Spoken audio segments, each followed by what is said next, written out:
menampung jumlah yang kita kutip itu untuk menjayakan pembinaan masjid itu. Dan untuk maklumat semua, masjid Cina ni sebenarnya nama dia bukan masjid Cina.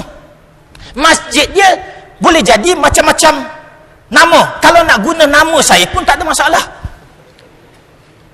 Maksud masjid Cina tu ialah masjid yang mempunyai seni bina Cina, iaitu reka bentuk Cina. Itu yang kita nak. Sebab kita nakkan masjid Cina ini berperanan untuk berdakwah kepada orang Cina, nak tarik orang-orang Cina kepada masjid untuk mendapatkan informasi yang berkaitan dengan Islam. Sebab itulah soal reka bentuk ini, seni bina ini, sebenarnya benda itu tak merosakkan akidah.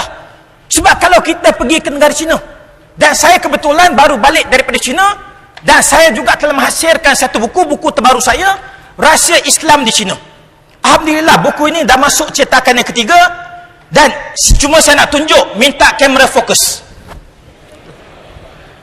Ada 2 kamera, dia boleh fokus mana-mana. Ini masjid yang paling tua dekat negara Cina, di mana masjid ini berusia lebih daripada 1300 tahun. Masjid Xi'an, nampak ke tak nampak? Ini Masjid Xi'an. Dan kita tengok masjid ini masih kukuh, masih dijaga dengan baik, masih digunakan sampai ke hari ini untuk umat Islam bersolat. Dan ini semua masjid. Tapi kalau kita tengok itu sebiji macam tokong. Sebenarnya bukan tokong. Sebab masjid dekat China itu tak ada kubah. Masjid di Malaysia ada kubah. Dan prasyarat dalam pembinaan masjid bukannya kubah. Prasyarat yang paling utama ialah menara. Sebab itulah menara mesti ada. Soal ada kubah tak ada kubah, itu bukan persoalan yang penting. Sebab kalau kita pergi ke Melaka pun, masjid-masjid lama di Melaka pun tidak ada kubah, tapi mempunyai seni bina macam seni bina Cina. Sebab itulah penumpuan yang saya hormati sekalian. Dan kubah ini sebenarnya bukan berasal daripada budaya Arab. Kubah ini bukan berasal daripada budaya Turki. Kubah ini sebenarnya berasal daripada budaya India, iaitu sewaktu pemerintahan kerajaan Mogol di Islam di negara India selama lebih daripada 300 tahun. Kerajaan Mogol Islam di India. Dan kalau kita tengok bentuk kubah itu sendiri, kubah itu dia punya bentuk dia menyerupai bawang besar. Sebab orang India kuat makan bawang. Masakan India banyak pakai bawang. Sebab itulah tuan-puan yang saya hormati sekalian, dan benda-benda itu boleh kita kompromi.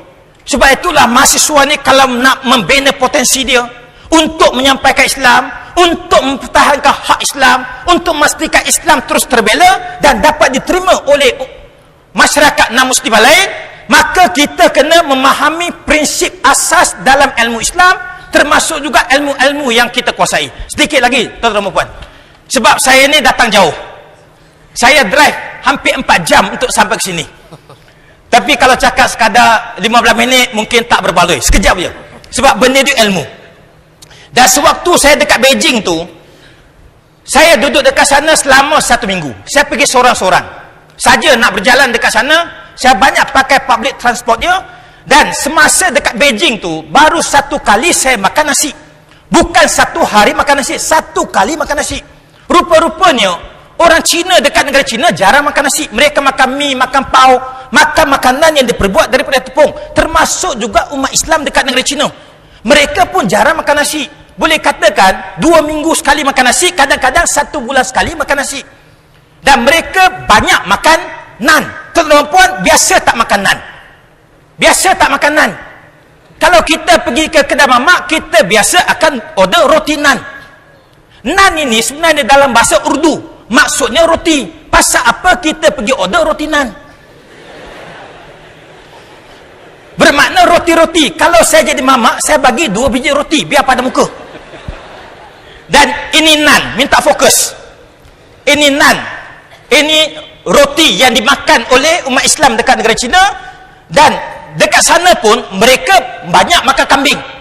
Bermakna saya tunjukkan di sini, kalau kita pergi berjalan, kita pergi Mekah, kita pergi Mesir, kita pergi US, kita pergi mana-mana itu, kita ambil kesempatan untuk menuntut ilmu.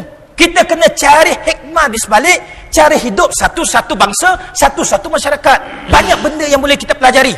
Dan dekat sana tu, sepanjang saya duduk dekat Beijing itu, saya tiap-tiap hari pergi ke Medan Tiananmen. Saya naik bas saja, RM1 je, boleh round satu Beijing. Di mana umat Islam dari sana tiap-tiap hari makan kambing. Saya pelik. Saya tengok walaupun mereka tiap-tiap hari makan kambing, tak ada darah tinggi di kalangan umat Islam dekat negara China. Dan masa saya dekat Mekah tahun lepas, saya pergi buat umrah atas jemputan kerajaan Arab Saudi, di mana kami duduk dekat istana di Madinah, di Mekah duduk di istana, Riyadh duduk di istana, Jeddah duduk di istana, dan kami dilayan macam VVIP. Tiap-tiap hari kami dibagi makan macam raja-raja Arab makan. Tiap-tiap hari kami dibagi makan kambing. Nasib baik tak jadi kambing. Jemu tengok kambing. Tapi saya perhatikan orang Arab pun jarang ada darah tinggi. Dan di Uzbekistan pun mereka tiap-tiap hari makan kambing, tak ada darah tinggi. Jadi saya pun pelik, pasal apa umat Islam dekat luar negara makan kambing darah tak naik, kita orang Malaysia makan kambing darah naik.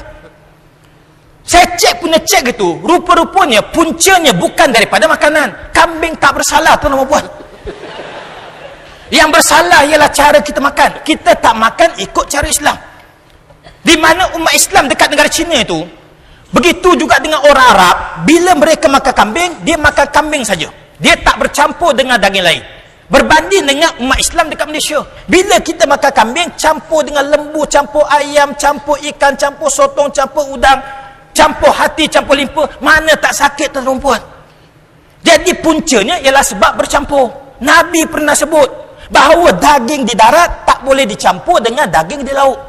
Orang tua-tua pun pernah berpesan, kalau dua jenis daging itu di darat di laut bercampur, kalau kita makan, itulah yang menimbulkan penyakit.